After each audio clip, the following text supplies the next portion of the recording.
Hi, and welcome back to my channel. Today's video is going to be my October TBR. Now, a couple of these books, hopefully I will have completed by the time this video goes up, but I'm filming this on October 2nd, so I haven't finished any of them yet. Now, I will say at the beginning, I'm not much of a seasonal reader, especially not the Halloween spooky season. It's not my cup of tea. I didn't participate in any of the voting or buddy reads. I'm not going to for this month on Murphy's Patreon just because it's not my cup of tea. That means that I am going to try to get through more of the books that I added to my Goodreads TBR list back in 2012. I have only 25 books left, which means that December, who knows, I'll probably make another goal. First, I'm going to talk about the books that I read a little bit of every day. I am still currently working through Una arruga en el tiempo. It's still not my cup of tea, but it's a lot easier to read as a graphic novel, and the graphic novel seems pretty well done. There's a few things that I'll talk about in the wrap-up. I do plan to finish this month, so the next one of those that I will be getting to, Lágrimas en el mar, Salt to the Sea. This is a Ruta Septi's book. It's really good. I've read it in English, so I'm excited about this. This one will take me longer to read than the graphic novel. The other type of book that I read a lot, that I read a few pages every day for this month has been Start Here, Start Now. This is excellent. I'm actually only a couple days away from finishing it up. So this will probably be one of the first or second books in my wrap-up. So the other book along that same vein that I'll be reading this month is actually one that was recommended by that book, and that is Courageous Conversations About Race.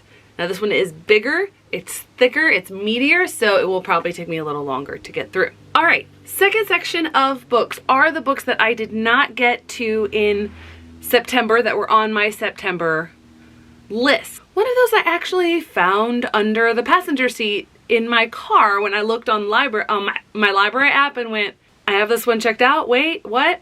So that's the one that I've started out this month with, and that's Project Mulberry. So I'm about 100 pages away from finishing this. I'll leave my thoughts for it for the October wrap-up video. I have two more books that I did not get to this month. It is because, as I mentioned in my September wrap-up, because Russia, the book took way too long. Next, I have The Magic of Ordinary Days. Since I already talked about this one in the September TBR, not going to take too long on this one. And the last carryover from my September TBR is How Rome Fell. This is a chunker. I do have some time coming up, hopefully, that I'll be able to spend reading. So hopefully I will be able to get through this one and it won't take me too long. For the remaining books that are actually solely on my October TBR, I have a couple different categories. Most of them are going to fall into one category, which we'll talk about in a second, but I'm going to start with the fiction books that I have on my list. First, I have a super easy one that's going to be really quick to get through, and that is The Song of Bilbo by J.R.R. Tolkien. I want to read all of Tolkien's work, and this is one of his works. Next, I have Wither. I don't remember why I put this on my list. I think it was when I was going through my dystopian phase, because the summary feels a bit dystopian. Apparently, most people get to live only till they're 25, and if you are a woman, only until you're 20. But of course, you're married off before that because we have to have some new human beings coming around. I don't really know how that works with child rearing, but we shall see. And apparently the protagonist is going to do something to subvert that trope, and we shall see if it's any good or if it falls into the bandwagon dystopian trope that happened after the success of the Hunger Games. Next, I have The Garden of the Evening Mists. This is historical fiction, and it's set in 1951, and so the main character is a survivor of a Japanese concentration camp. A concentration camp run by the Japanese. And so she's having to deal with all of the trauma, and I believe that she's also Korean. So this deals with some of the things that I've also seen targeted at a middle school level by Linda Sue Park in her books. Next we have Half-Blood Blues. And looking at the author's name, I thought that this might be written by an Armenian.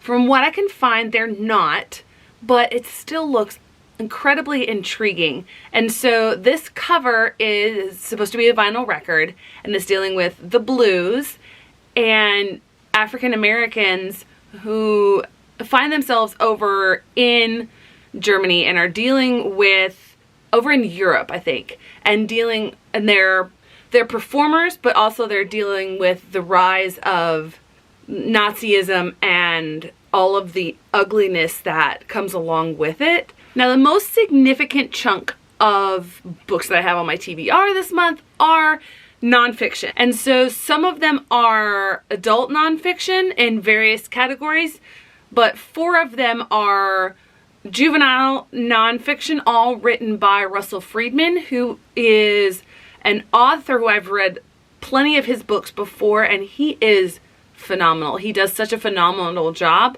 with how he portrays it, so I'm interested to see how he portrays these different topics. First, we have the End of Your Life book club.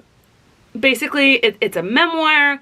This author is going through his mother's last days, living with her, and wanting to do something to enjoy with her, and they do this sort of book club so they have something to experience and enjoy together during these days. The next 2 are also memoirs.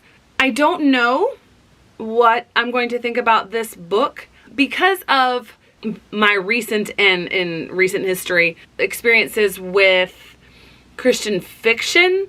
I have shied away from this genre for a while, anything related to it.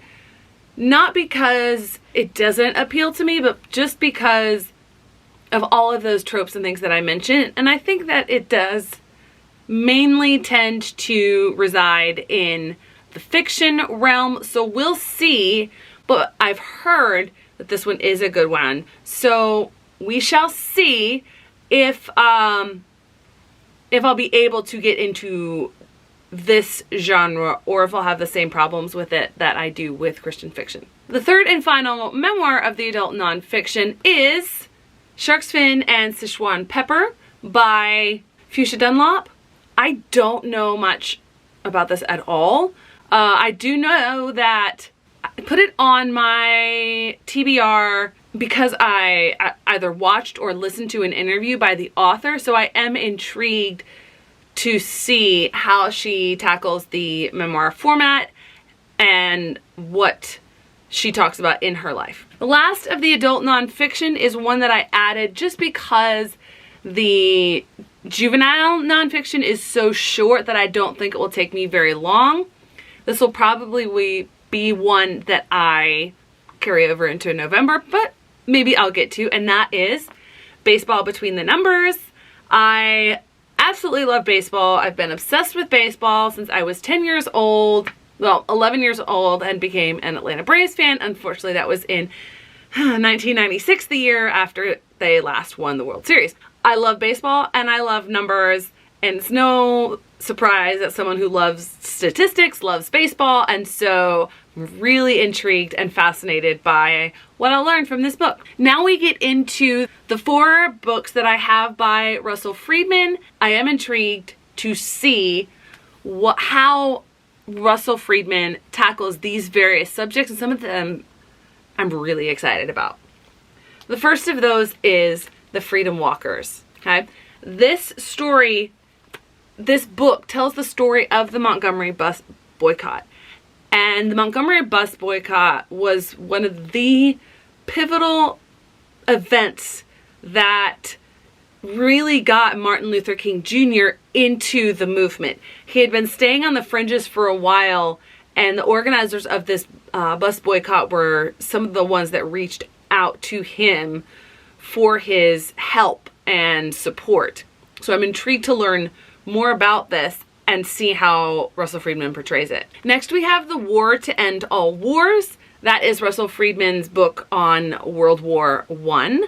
I really want to learn more about World War I because it seems like World War II gets all the glory, and I don't know as much about World War I as I want to. Next, we have two kids-focused books. We have Children of the Great Depression, and we have Kids at Work. This features the photographs, the award-winning photographs of Lewis Hine, who was one of the first major photojournalists who actually went into these areas and brought to light the absolute horrors of the child labor going on during the Industrial Revolution. And that brings me to the end of my October TBR.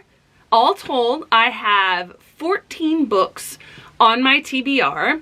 3 of them are carryovers from September. 5 of them are middle grades level or slightly below, which probably won't take me too long to read. Another one is super, super short, and I just realized it's so small that I didn't actually count it, so I have 15. I think that that is a fairly reasonable number. I am working on some personal work-life balance goals to hopefully give me even more time to read, because I'm really excited about this, and I cannot wait to read these books and share my thoughts with you about them in the wrap-up. Thanks so much for joining me. See you next time.